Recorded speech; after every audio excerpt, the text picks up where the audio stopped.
Hey, welcome back to the Hawkins Hellfire Collective. This is Zach Grubb. And Devin Grubb. And today we're actually going to be taking a little bit of time to talk through some of the interstitial pieces of Stranger Things canon, I guess. These comic books that have come out that the Duffers have confirmed are canon until they decide that they're not. So we have this... we have a couple of books here. We have Stranger Things and Dungeons and Dragons, which has stories from before season 1 and between every other season. Yeah, there's 3 stories or 4? 4. 4 stories in this one. So it opens up with the kids basically living their lives way before anything that's happened that we've seen in the show. It's even before Dustin comes into it. Like they meet Dustin in this first one, so you get like a little background on like how they met Dustin, him, which is great because it's so on point to really the is. Character. Like it's just perfect. So we're not going to spend too much time on these. This is going to be a shorter episode, but we wanted to make sure that we're diving into these areas because we're looking at the whole picture. Right. And it's also, it's something fun Absolutely to talk about too. Like if you're, if you had seen them and were interested but didn't know if you wanted to, buy them, you can listen to us and decide to do that if you wanted to. Yeah, I mean, we're going to give you the Cliff Notes version. If this is something you guys like and you want to hear more about them, I would be ecstatic to go on like whole diatribes about each of these books. I really would. Because every one that we've read so far is good. I have not yet read a bad Stranger Things comic. This one is best, though. She's pointing at the one about Will. I'm pointing at the one about Will. Sorry, you can't see what I'm doing. This is not a visual medium. Sorry. So we're going to dive into the Dungeons & Dragons book first. And it's called that because every story in this deals with the kids playing D&D. We open up on seeing them, again, well before Dustin even comes into the picture. It's just Will... It's Will, Lucas, and Mike. Thank you. Yep. It's Will, Lucas, and Mike. And they're getting chased down by bullies. I think it's just Mike and Lucas at the beginning. Will is around, but he's not Will's like around, in this but he's scene. Not in this scene. Oh, wait, yes, he is. He's in This is showing a bunch of different stuff. This isn't just showing. See how it's talking about monsters? Sorry. Again, you can't see what we're talking about, but we're looking at the pictures right now. Yeah, we've got the books open for reference. So it's them. I believe they're being chased by bullies, and they end up in this store, and they have no idea what it is. They're just going. They're seeing all these old books. And they come across like an old school, like a big table that the guy, an old school tabletop game has it like. There's like little figures, and it set up like a battlefield and everything. And given the right, think like given our boys, they're interested. Yeah, think pre Warhammer 40K. This is like people playing with figures and recreating battles like from actual wars using figures. And the guy kind of sees their interest and shows them Dungeons and Dragons. And they go on to like, they tell Will all about it. And they're like, your mom has a bunch of old books, right? We can trade in old books and we can buy Dungeons and Dragons. So they basically like steal all of Will's mom's books. Yeah. And like bring it to this bookshop in this like rickety wagon, like, buy our books. And he's like, yeah, 50 cents. And he's like, they're like each, and he's like, no, for the whole wagon. Yeah. And like the bullies catch them on the way there, and they're like, I think Lucas starts throwing books at them. It's literally just grabbing some ammo. Yeah, I mean, the best thing, I can say a lot of good things about these books, but the best thing I can say about these books is that the people writing them understand these characters so well. Everyone is acting in character. Which you'll see when we get to when they meet Dustin. Yes, this is all she cares about. This is the only reason she likes this story. Because he's my favorite. So, yeah, they try. If you've been listening to us this far, you know that Dustin is my favorite. Yeah. So they try to sell this guy these books, and he's like, yeah, they're not worth anything. I can't sell them. And they basically bug him enough that he's like, look, if I just give you this book, if I give you the D&D source book, will you leave me alone? And they're like, yes. So it kind of dives into the way they start to see the world because of D&D. Mm-hmm. And it gives really cool background as to why they think in these terms. Like they see the janitor as a satyr and their teacher as an intellect devourer. And it kind of adds a layer to like, oh, well, they called this thing the Demogorgon. It's not just because they were playing a game and they fought the Demogorgon. It's because this is the frame they use to look at their world as kids. Yeah. And it's really cool. So they're sitting at the lunch table talking about, and I think Lucas is like, it's impossible. You're not going to roll a 10 with 2 D6s. And somebody pipes up. It's like, it's not impossible. Yeah, it's like, Lucas is like 10 or higher. That's on a 2d6. That's impossible. And this little voice is just like, it's really not. And guess who that is? And it's my little Dusty Buns. Dustin is a total jerk right out of the gate, and it's great. He's like, no, excuse me. It's a 16.67% chance. But the best is like, they're like, you don't even know what we're talking about. And he was like, oh, I get it. But like, you're wrong. I get it. You're just wrong. And it's like, yeah, that's Dustin. And they're like, all right, that was pretty cool. You want to play with us? You want to play this game with us? And he's like, is there more math? And they're like, yeah. He's like, I'm in. And that's pretty much it for this book. I mean, it continues to show us how they kind of grew their friendship over Dungeons and Dragons. There's some great art. When I say this book, I mean just this story, because this book has a lot of different stories. There's a couple more stories, but this particular one is just pre everything that happens in season 1. Yeah. And that's more or less it. I think there's not really anything else going on here. No, it's just kind of an intro into their world, with this really. Game, and then like we see Mike get the new set and stuff for his birthday. It's really nice. It's really nice. But we're gonna cut that off there because we're gonna keep this episode short, and we really need to talk about Stranger Things: The Other Side. Yeah, this one was really cool. I feel like I'm doing a book report. This one was really cool, and I had touched on it in one of our episode talks when we had said we were going to do this. Yeah, we kind of can't keep ourselves from talking about it. I know. Well, because this one makes me wish that, like, we had some episodes seeing Will's side of season 1 in the Upside Down, because this book is literally just that. It is season 1 from Will's perspective in the Upside Down. Yeah, and I kind of want us to tiptoe around a few things because people should buy this. Yeah, we don't want to give any. I mean, we'll talk about stuff. Obviously, you've seen the show. You know, there's really no spoilers, but there are some interesting things in it. Yeah, and I mean, this book's been around for a long time, but if you're just getting into Stranger Things and you really like the show, I cannot suggest this thing more highly. Yeah. Right out of the gate, we see Will, it starts with him hearing the Demogorgon and running to the shed and loading the gun.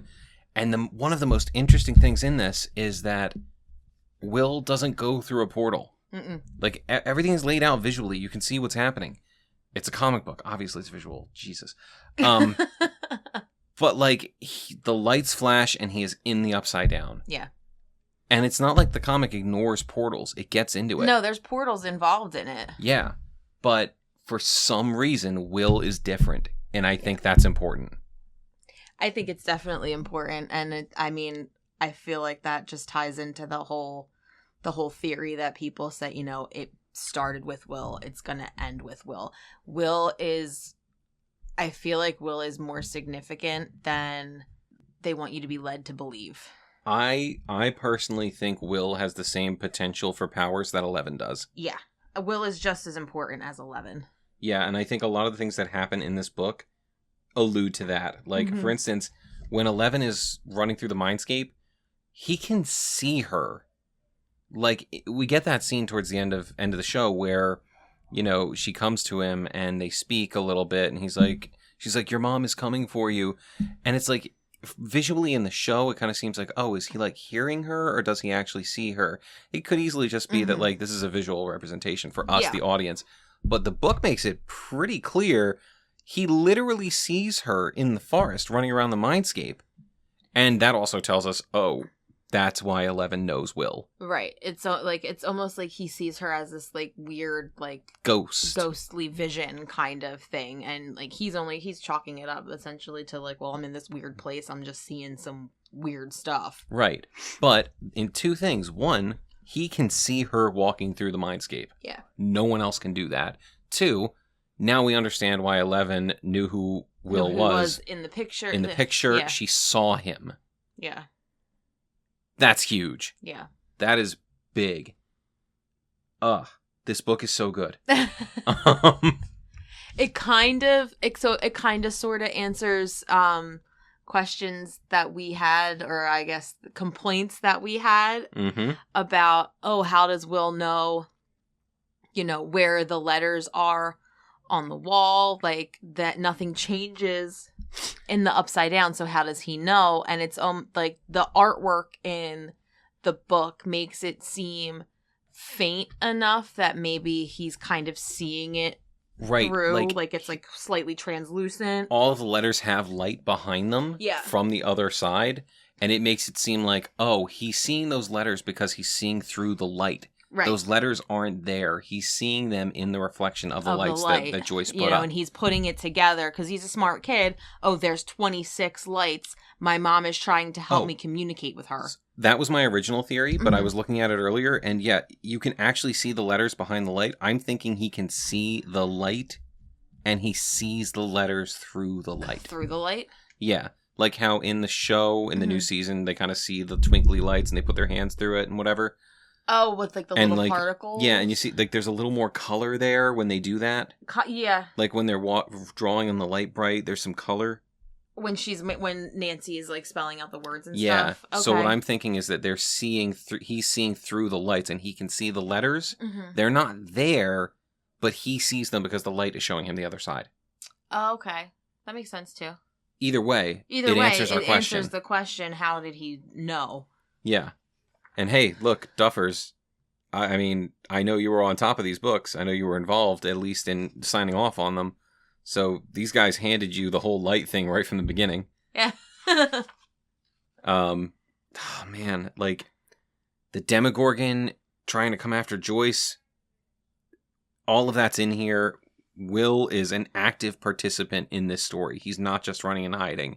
He is like getting the monster away from his mom. He found one of the people that they talk about who went missing. Yeah, the ones that the two, dumber cops tell Hopper about towards like the end of the season. Yep. Oh, are you wondering, like we were, why the Demogorgon didn't try to chase Nancy when she was in the Upside Down? Guess what? That's in here. Mm-hmm. It's really good. And not for nothing, the artwork is really good. Like, not just the picture panels, but like, when you read like graphic novels, how to like notate like breaks and stuff. Like there are always like almost like paintings or you know what I mean? Mm-hmm.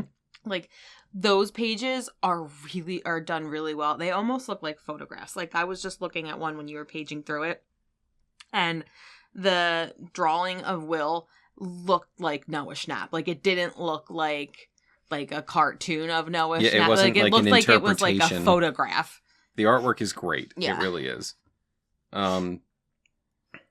There's also a little bit towards the end where you see things from Will's perspective while he's got that tentacle hooked up to him. And I really think it's alluding to the greater story of Stranger Things and the way that the Upside Down is interconnected. Mm-hmm. Because the other bodies are like talking to him. Yeah. Yeah. It's disgusting. It's gross. And it's great. But I mean, it's really cool. And they obviously they can't because he's old now. But like, I would have loved to have like. I mean, they aged 11 down to an 8-year-old. That's true. Screw it. But like, I would have loved to have seen some of that. Like, I didn't think about it before, but after reading it, like, it would really been cool to like see how Will survived in the Upside Down. Because like, isn't that just a question that you would have? Like, he's this like 11, 12-year-old kid who survived for like 2 weeks? Yep. On his own in this like.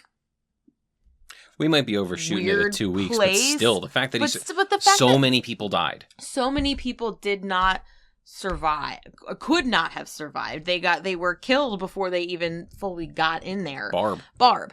But like, he managed to survive. I mean, honestly, him surviving just a day is a feat. And he was in there for several. Yep. So, like, the fact that he did, and then this book comes out, and it's kind of like, oh, it would have been really cool to see all of this. That. Yeah. Not like all of it, just to have like just a few scenes. An episode would have been cool. Like, an episode would have been incredible. Here's Will in the Upside Down. I think, like I was saying before, I don't want to say any more than what we're saying right now, because buy this book. Yeah. You're going to enjoy it. Where I'll end off on it, my last note here, it lends credence to the idea that I think Will has powers. Or will have powers. Yeah. Well, I think they're there. I think they're latent. I think he's never had to use them. I don't know. He doesn't know. Electronics react to Will when he's in the Upside Down. Not just lights. Electronics react to Will. He gets the radio to play. Yeah. From what we understand, 11 can affect electronics. 1 can affect electronics. The Demogorgon can to an extent. Mm-hmm. But no one else has affected electronics in the Upside Down. Yeah. I think it's latent abilities in Will. Just going to leave it there. And before we jump off, there was another story in the Dungeons & Dragons book that takes place after season 1. And it's really sweet because it's just about, like, the kids wanting things to be normal for Will after he's back. And Mike's kind of, like, afraid that they're not going to be. Yeah, it's Mike just working his ass off at, like, what do I do with the D&D campaign from here? Because this is how things go back to normal. Yeah. I do this for my friends. And he's obsessed with the idea of making sure Will can be the hero. Mm-hmm. Because he doesn't want Will to be a victim anymore. Yeah. Like, he doesn't want him to feel like a victim anymore. And again, the creators of these books understood the characters. I feel like they understood the characters better than the Duffers. Well, no. Now. Better than now. Yeah. Because this is... Well, these came out during season 2, though. And Mike was still pretty good during season 2. You're right. Sorry. There wasn't a full-on change until the characters were like, go friends! Yeah, that's true. Mike started to think with his penis. Maybe we shouldn't say that about children. You're right. Scratch that. But like, hormones. Hormones. Teenagers have hormones. It wasn't, Yeah. Okay. But yeah, it's a nice little story. Eventually landing on... Oh, and if anyone was ever wondering, how does Will's character survive? That doesn't make sense. The Demogorgon killed Will the Wise. No, he didn't. Will's character did not die because he had gotten an item from the Proud Princess, which is an actual game that you can play if you buy the Stranger Things D&D set. The character of the Proud Princess is in that adventure because it's the specific adventure that Mike wrote for them. I can feel the regret in your voice. Yeah. I wish I bought that when I had the chance. I really do. But you know what? It's PDF'd on the internet, and if I really wanted to run that game, I could. If anyone wants to see me run that game, hit us up. I will run that game. But point is, the Proud Princess gave Will the Wise an item that protects against curses, and it just so happens the Demogorgon that attacked them had cursed claws. So, no death for Will the Wise, and Will gets to keep his character. Yep. So, if we haven't convinced you to buy these books, stay tuned, because we're going to make sure that we go through any book that we think has bearing on the overall canon, if it falls into the stories between seasons. Also, I do want to say we were not sponsored by the people who put out these books, because part of it felt a little bit like, it kind of felt like a commercial. I mean, this entire podcast is a commercial for Stranger Things. We are not. No one's paying us. We are not being compensated for our opinions. Please, we don't even have enough listeners to monetize. This is literally just to hear ourselves talk. But again, buy these books. They're very good. Yeah. I'm through 5 of them so far. And there's even one called The Bully that I don't want to buy, but I think I probably will just because I want to have all the stories. I won't be a part of that episode. No, apparently I'm going to be doing that one solo. Yeah. So thanks for joining us for this shorter episode. And I guess we're going to sign off. Yeah. Dusty Buns gets it done.